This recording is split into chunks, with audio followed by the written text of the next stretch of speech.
Video social मीडियावर viral झालाय। बरोबर उपमुख्यमंत्री एकनाथ शिंदे हे देखील बाप्पाच्या दर्शनासाठी पोहोचलेले आहेत।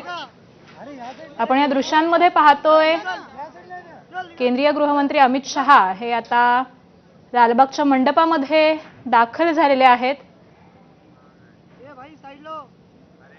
सोबतच मुख्यमंत्री देवेंद्र फडणवीस आणि उपमुख्यमंत्री एकनाथ शिंदे हे देखील त्यांच्याबरोबर या लालबागच्या दर्शनासाठी आलेले आहेत। आज अमित शहा हे मुंबई दौऱ्यावर आहेत।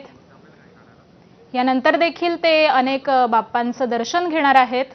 आत्ताच वर्षा या निवासस्थानी त्यांनी गणपती बाप्पाची आरती केलेली आहे आणि त्यानंतर आता जगप्रसिद्ध असणाऱ्या अशा लालबागच्या राजाच्या दर्शनाला केंद्रीय गृहमंत्री अमित शहा दाखल झालेत।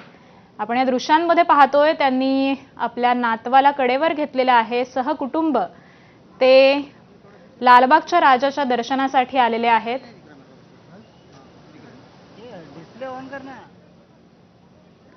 जगप्रसिद्ध असा लालबागचा राजा आणि गणेशोत्सवाची धूम संपूर्ण देशभर आहे आणि याच गणेशोत्सवाच्या निमित्तानं आज भाजपचे 2 बडे नेते हे महाराष्ट्र दौऱ्यावर आहेत। त्यापैकी गृहमंत्री अमित शहा हे मुंबई दौऱ्यावर आहेत। वेगवेगळ्या बाप्पांचं ते दर्शन घेत आहेत आणि याच संदर्भातले अधिकचे अपडेट्स घेऊयात आपले प्रतिनिधी अजय माने यांच्याकडून। अजय, देशाचे गृहमंत्री जे ते नुकतेच आता लालबाग राजाच्या मंडपात जे ते दाखल झालेले आहेत आणि बाप्पाच्या चरणी नतमस्तक होताना आपल्याला ते पाहायला मिळते। सोबतच त्यांच्या पत्नी तसेच मुलगा जय शाह सुद्धा आपल्याला पाहायला मिळते आणि यंदा अमित शहा जे ते नातवाला घेऊन जे ते बाप्पाच्या दर्शनाला आलेले आपल्याला पाहायला